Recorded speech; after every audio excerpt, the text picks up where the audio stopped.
Hi everyone, I'm going to get to it. It's a big chapter. Chapter 14, View, Meditation and Action. View, meditation and action are three themes that define the practice of Buddhism and recur in all the teachings. View refers to the way one perceives reality. Based on analysis and contemplation, it enables one to understand with certainty that phenomena do not have the solid reality usually attributed to them. Everything is interdependent, impermanent, and devoid of independent existence. The view particularly means seeing the nature of mind. Meditation is the method of gradually assimilating the view by a process of familiarization until it becomes one with one's being. Action is the process of connecting to the world by implementing the experience gained in the view and meditation through one's conduct. 6 essential instructions to free the mind. The view focuses on mind itself, recognize its true nature. The meditation focuses on luminosity, let it reach its full brilliance. The action focuses on illusory phenomena, make everything that appears part of the path. The contemplative experience is the manifestation of reality itself, cut the root of attachment. The fruit is naturally present. Give up hopes and fears. The activity of enlightenment is to benefit beings. Guide them with compassion. There's a lot here, so I'm going to cut out some things. Okay. I'm going to just cut out more poetic stuff, but I might still do some. Okay. From Jetsun to Ranatha. It is essential to put into practice the view, action, and meditation together because they are interdependent, like a stack of spears leaning against each other. Without the view, however good your actions may be, they will involve a belief in reality and perpetuate samsara. The view without the action will not complete the acquisition of merit and can also lead one into the abyss of nihilism. View and action without meditation are as useless as treasure buried underground. Just as an inexhaustible treasure hidden under the hut of a poor man will not prevent him from being hungry, although the view and action may have been explained at great length, without the practice of meditation, they will not enable the mind to mix with the Dharma. In the hour of need, they will hardly be useful. Okay. All phenomena arise from emptiness through the illusory play of causes and conditions, and it is precisely their empty nature that allows all things to manifest. Just as space enables the totality of the universe to unfold without itself being altered or affected in any way, or just as the sky makes possible the appearance of a rainbow, phenomena are the adornment of emptiness, but emptiness is never tainted by them.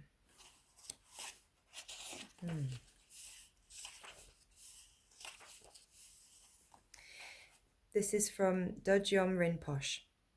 In brief, from the beginning, awareness has never existed as a substantial entity with elaborated characteristics. Its nature is primarily pure, void, vast, and all-pervasive. As the radiance of voidness is unobstructed, the ocean of phenomena of samsara and nirvana appears spontaneously, like the sun and its rays. Thus, awareness is not a blank nothingness, totally void, for its natural expression is the great spontaneous presence of the qualities of primordial wisdom. Meditation. This is from Riksin Chokyi Trakpa. If you have not acquired inner experience nor fully clarified the view through meditation, you will not manage to do so through philosophical debates or just by reading. Meditate continually. That is my advice from the heart.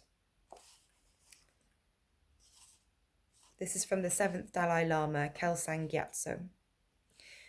During meditation, keep the mind unobstructed as space. After meditation, regard the flow of events as a rainbow. Thus, the things which so allure the world are seen to be insubstantial hallucinations. Joy and misery are dances within a dream. Forms and sights are a town projected by a magician. Sounds are like one's own voice echoed in a cave. Those who grasp at them are mindless children. Just as a reflected image distinctly appears when a man holds his face to a mirror, all things are both radiantly manifest and empty. For that very reason is cause and effect unfailing.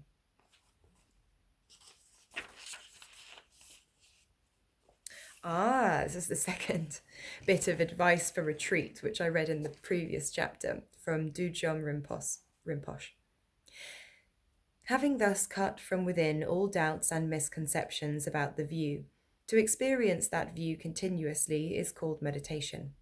Apart from this, all meditations with targets are intellectual meditations devised by thought. We do nothing like that. Without straying from stability in that view, remain free, letting be all perceptions of the five senses in their natural state. Do not meditate on particulars, thinking, this is that. If you meditate, that is the intellect. There is nothing to be meditated upon. Do not let yourself be distracted even for an instant. If you wander from dwelling in awareness itself, that is the real delusion, so do not be distracted. Whatever thoughts arise, let them arise. Do not follow them, do not obstruct them. You may ask, then what should be done?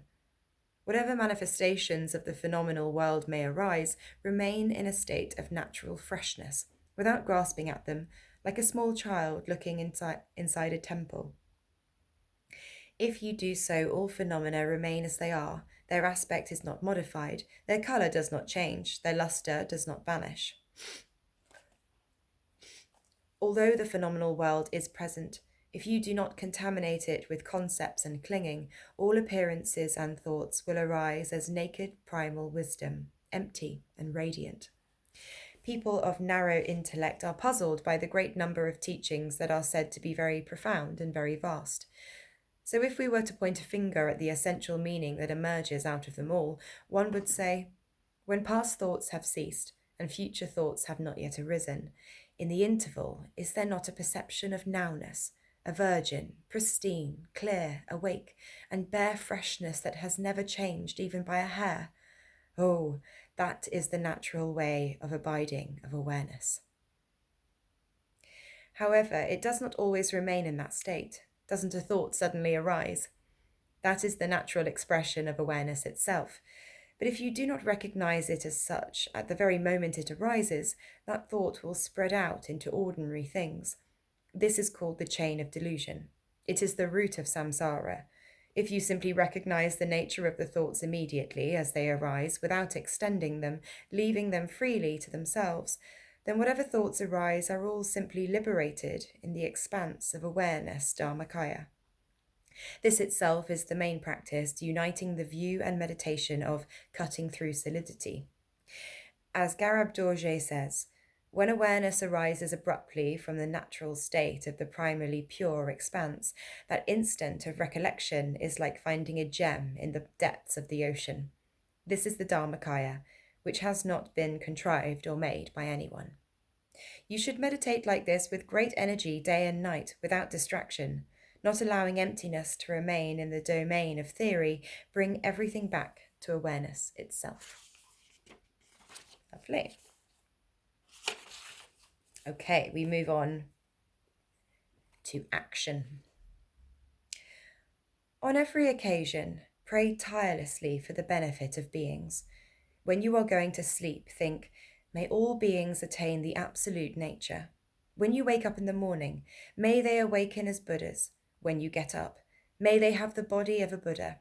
When you dress, may they be clad with the ability to be ashamed to do wrong and show restraint before others. When you start a fire, may they burn the firewood of negative emotions. When you eat, may they eat the fruit of concentration. When you open a door, may they have access to the city of deliverance. When you close a door, may they close the way to lower rebirths. When you go out, may I take the path of deliverance for all beings. When you go somewhere, may I lead all beings in the higher worlds. When you arrive, may I liberate the beings of the lower worlds. When you see someone happy, may all beings find the happiness of Buddhahood.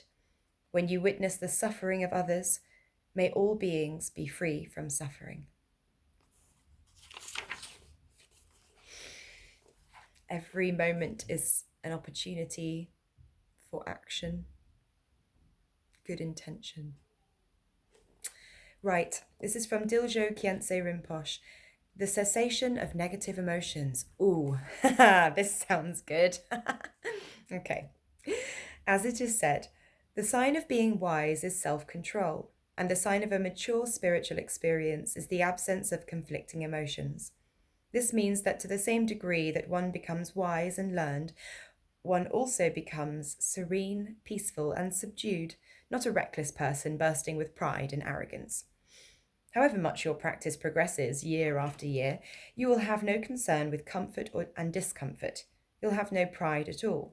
You will be always at peace, untroubled by outer events, with a humble mind, beyond hopes and doubts, and indifferent to the 8 worldly concerns: gain and loss, pleasure and pain, praise and blame, fame and obscurity. There is a saying that goes, in spiritual practice, the difficulties come at the beginning. In worldly affairs, they come at the end. This means that when you renounce worldly affairs and devote yourself entirely to practice, you may encounter some outer and inner obstacles, but the more you persevere, the more happiness you will find. Conversely, worldly activities can give you ephemeral and superficial satisfactions at the start, but soon you will meet with bitter disappointment. Discarding all other thoughts, you should be concerned only with the Dharma. You do not need to think about wealth, fame, and power, but should cultivate humility. Do this not only for a few months of retreat, but for the entire duration of your life, until the very moment of your death. When death comes, it is of no use to be among many worldly people. It is better to die in an empty cave, one pointedly absorbed in your spiritual practice. With this frame of mind, the obstacles of Mara will have no place to grasp hold of you. You must constantly check whether or not you succeed in using the teaching to tame your conflicting emotions. If any practice has the opposite result, increasing your conflicting emotions and your selfishness, it is not suited for you, and you should give it up. Once you have started to practice, don't follow just anyone's advice. Be like a wild animal jumping out of a trap and running as far away as it can. You must be completely free from samsara, not half in and half out. When you find yourself in the midst of a large gathering, never lose your mindfulness. Preserve the state of uncontrived simplicity and remember the Guru's instructions. You should be like a mother who has been separated from her newborn baby. A woman who has just had a child is extremely loving and attentive to him, and if someone takes the child away from her, even for a very short time, she can't stop thinking about him. In the same way, you should never part from mindfulness and vigilance. Even if death were to strike you today like lightning, you must be ready to die without sadness or regret, without any residue of clinging to what is left behind. Remaining in the recognition of the view, you should leave this life like an eagle soaring up into the blue sky. When the eagle takes flight into the vast sky, it never thinks, my wings won't be able to carry me, I won't be able to fly that far. Likewise, when dying, remember your guru and his instructions and adhere to them with complete confidence. We don't all have a guru, maybe, but we hear advice from people and we know wise people. More advice for retreat. Okay, cool. From Dorjom Rinpoche again. Advice for retreat continued. Now, how to progress further in the meditation by means of action and how to evaluate it in the light of one's inner experience. As was said before, the most important thing is fervent devotion, to pray to the teacher with ardour from the heart, without ceasing even for an instant to consider him as the real Buddha. We call this perfect devotion, the universal panacea. It is superior to all other ways of dispelling obstacles and making progress. Levels and paths will be traversed with great momentum. Regarding meditation's defects, if your meditation sinks and becomes dull, revive alert awareness. If it scatters and becomes wild, relax perception deep inside. Yet this should Yet this should not be an intentional and forcible retrieval made by the usual meditating mind keeping watch. Be simply mindful not to forget the recognition of your own nature. Preserve this in all circumstances, eating, sleeping, walking, or sitting, in and out of meditation periods. Whatever thoughts arise, happy, painful, or defiled, remain without a trace of hope or doubt, rejection or acceptance, and do not try in any way to destroy them with antidotes. Whatever feelings of happiness or suffering there may be, leave them as they are in their true nature, naked, fresh, clear, vast, and limpid. Thus, since for all this there is nothing but a single vital point, do not confuse yourself with all sorts of cogitations. There is no need to meditate upon emptiness as an antidote distinct from undesirable thoughts and negative emotions. The very nature of those thoughts and negative emotions is emptiness. There is therefore no need to superimpose on them, as an antidote, a conceptual emptiness fabricated by the intellect. If you recognize the nature of those undesirable thoughts with awareness, at that very moment they will be liberated by themselves, like a snake untying its knot. Almost everyone knows how to talk about the ultimate hidden meaning of the luminous Vajra essence without knowing how to put it into practice. It has become just like a parrot's litanies. We who practice it are so greatly fortunate. It refers to the essence of mind, which is luminous in its spontaneous capacity of limitless cognition, unobscured by the veils of ignorance. Diamond translation indicates that this essential nature is indestructible. Nice. Okay. Now, there is more to be understood that we must consider carefully. The two deadly enemies that have bound us to samsara since beginningless time until now are the grasper and the grasped. Now that by the grace of the Master we have been introduced to the Dharmakaya nature residing in ourselves, these two are burnt up like feathers, leaving neither trace nor residue. Isn't that delectable? Having received the profound instructions upon such a swift path, if you do not put them into practice, they will just be like a wish-fulfilling gem put in the mouth of a corpse. Such a pity. Don't let your heart rot. Take up the practice. Beginners will find that the mind, completely invaded by black thoughts, will stray into distraction. Even more tiny thoughts will proliferate unnoticed until a lucid mindfulness comes back, and you will think sadly, I have wandered. At that moment, do not do anything like interrupting the course of the thoughts, feeling regret about your wandering, and so on. Simply remain in this clear mindfulness and keep on experiencing the natural state. This by itself is enough. Do not reject the thoughts, see them as Dharmakaya. So goes a well-known saying. However, until your experience of wider vision has been perfected, merely to think this is Dharmakaya and remain in a blank tranquility involves the risk of being caught in an amorphous equanimity devoid of any characteristic whatsoever. Doesn't sound good. So, to begin with, whatever thoughts arise, just stare at them without analysing or pondering and rest upon the recognizer of the thoughts, without caring about them or giving them any importance, like an old man watching children at play. Remaining like this, you will settle into a kind of stagnation in the natural state devoid of thoughts. When this experience is broken all of a sudden, instantly a wisdom transcending the mind will arise, naked, fresh, and vivid. On the path, there cannot but be some mixing with experiences of bliss, clarity, and non-thought.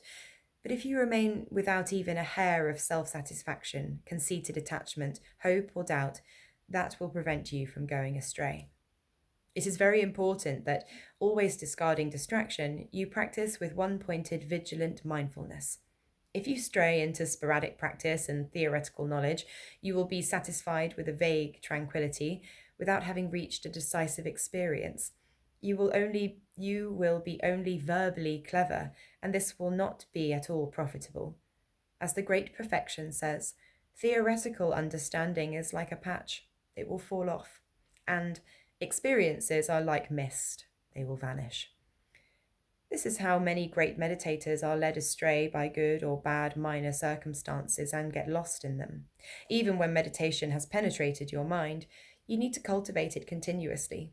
Otherwise, the deep instructions will be left on the pages of the books, and your mind, your Dharma, and your practice will become impervious, so that the birth of genuine meditation will never come. Take care, you old meditators, still novices in practice. There's a danger that you may die with just the taste of salt in your mouth. After you have practiced continuously over a long period, a time will come when, through fervent devotion or some other circumstance, experiences will metamorphose into realization, and awareness will be seen naked and vividly clear. It is like casting off a veil from your head. There is a vast sense of freedom. It is the supreme seeing of the unseen. From then on, thoughts will arise as meditation. The states of stillness and movement will be liberated simultaneously. At first, thoughts are liberated through recognizing them. It is like meeting someone you already know. In the middle, thoughts are liberated by themselves, like the undoing of a knot in a snake. Finally, thoughts are liberated without creating benefit or harm. It is like a thief in an empty house. These three will happen progressively. A strong and total conviction that all phenomena are simply the display of your own awareness will take birth from within. Waves of emptiness compassion will surge forth. Preferences between samsara and nirvana will cease. You will realize that Buddhas and beings are not good or bad. Whatever you do, you will never move from the total satisfaction of the absolute nature, day and night, in an uninterrupted, vast continuity. As it is said in the Great Perfection, realization is unchanging like the sky. Lovely. Glad I read that. And there's more. Great. Advice for retreat continued from Dujam Rinpoche. Until the expression of the qualities of your inner understanding has reached perfection, it is inappropriate to recount your experiences to anyone who is prepared to listen to them, so keep your mouth shut. Furthermore, don't boast about years or months of retreat, but practice earnestly for the duration of your entire human life. Do not belittle the gaining of merit through the cause and effect of relationship. Do not belittle the gaining of merit through the cause and effect relationships of relative truth, deceiving yourself with mere words about emptiness. Village ceremonies, exorcisms, and so on are just performed to get food, so don't stay long in populated places. Meaningless activities, unnecessary talk, and unprofitable thoughts should be reduced to a minimum. Don't fool others by pretense and deceit, which contradict the Dharma. Don't practice wrong livelihood by making indirect requests and uttering flatteries out of longing for desirable things. Don't associate with sinful people or with those whose views and actions are not in harmony with yours. Disclose your own defects and don't speak of the hidden faults of others. You should take along the path all connections, good or bad, both with people who hold you in high esteem and treat you well, and with people who dislike you and treat you badly, without making any distinction, caring for them with pure prayers. At all times inwardly keep your spirits high, without losing courage, and outwardly, on the path of action, remain humble. Wear worn-out clothes. Consider everyone, good, bad, or in between, as superior to yourself. Live simply and remain determinedly in mountain hermitages. Set your mind on the condition of a beggar. Follow the example of the lives and perfect liberation of the accomplished beings of the past, not blaming your past karma. Practice Dharma flawlessly. Not blaming circumstances, whatever they may be, remain steadfast. In brief, taking your own mind as witness, dedicate your life to the Dharma. Sorry, the door distracted me. In brief, taking your own mind as witness, dedicate your life to the Dharma. Thus, at the time of death, free of thoughts about things left undone, you will not be ashamed of yourself. That is the vital point of all practices. When the hour of your death is approaching, give away whatever possessions you have without being attached to even a needle. At the moment of death, the best practitioners will be joyful, middling practitioners will be without apprehension, and ordinary practitioners will feel no regret. how lovely to feel that way about death. I think with Corona, it's important that we think about that. Having no regrets. Right. Doopy-doopy-doo. What have we got left? Okay, I'm going to do these final bits because I can do a nice sort of poem here for the end. This is called The Fruit by Shabkar.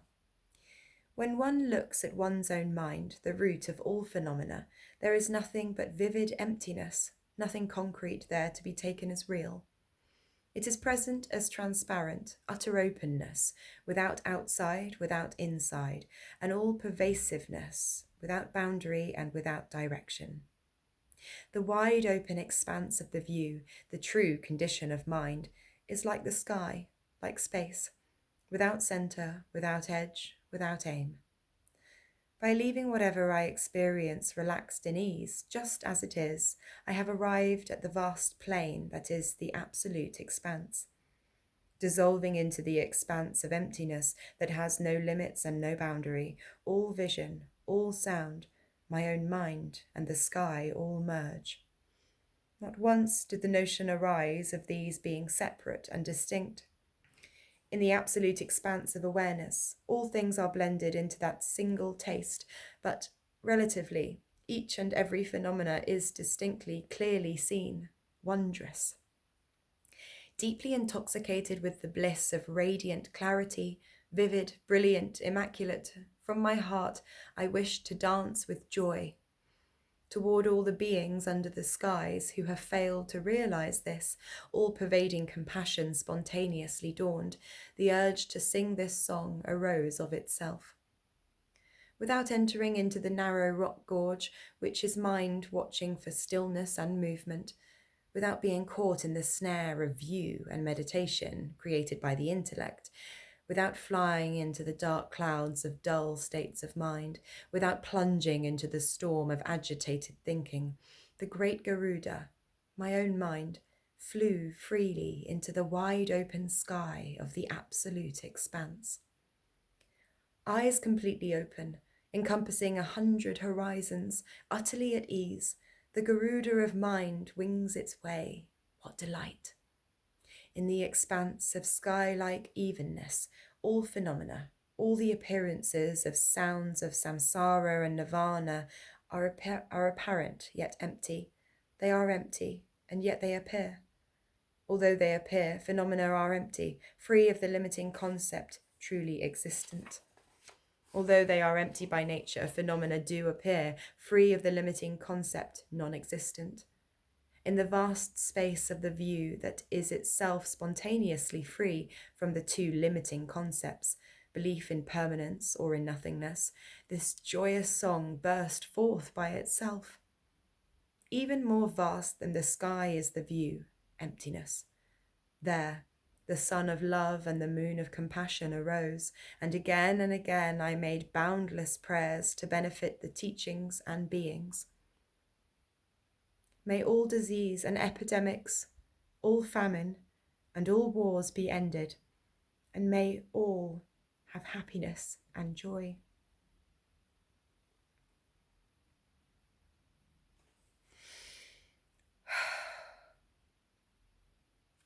Okay, last little bit.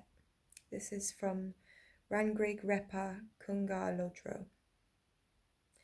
When I arrived at the sacred place of the King of Snowy Mountains, I had a decisive experience of awareness, clear as a cloudless sky, profoundly luminous, vast and serene, transcending any notion of enslavement and liberation, transparent, with no outside or inside. Phenomena did not cease to manifest in any way, but in that experience of direct awareness, whatever appeared, whatever manifested, and all movements of thoughts were clear and limpid, transcending all limits. The more phenomena appeared thus without obstruction, the more the experience became clear. I understood that whatever appeared was nothing but spontaneous luminosity. As for the incessant movement of underlying thoughts, I perceived it as the uninterrupted presence of awareness. A conviction arose in me from deep within, unlike anything I had known previously. The very notion of gross or subtle thoughts, or good or bad, no longer applied. All that appeared, everything I perceived, could no longer affect me for better or worse, and no longer provoked any hope or fear. There was no difference between manifestation and non-manifestation, and my mind remained perfectly clear, even amidst the multiplicity of events and thoughts.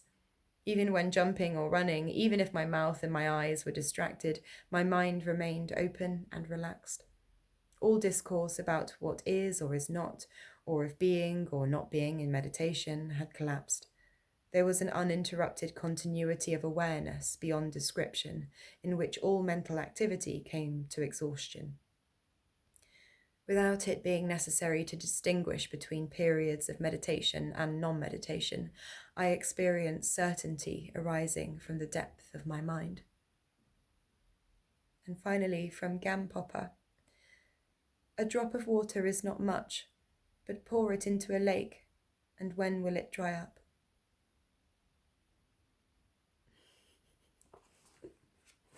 The end of chapter 14, I think. Yeah. This is On the Path to Enlightenment by Mathieu Ricard. I feel quite...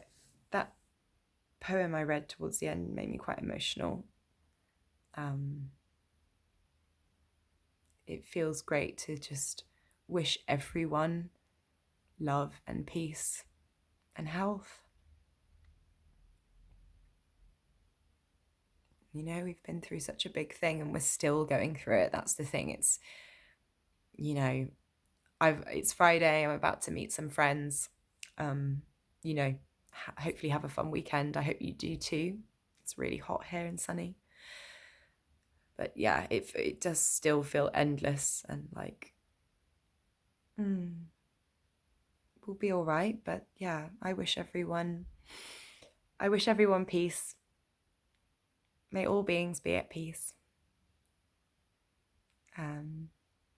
Yeah, I'll see you soon. Bye.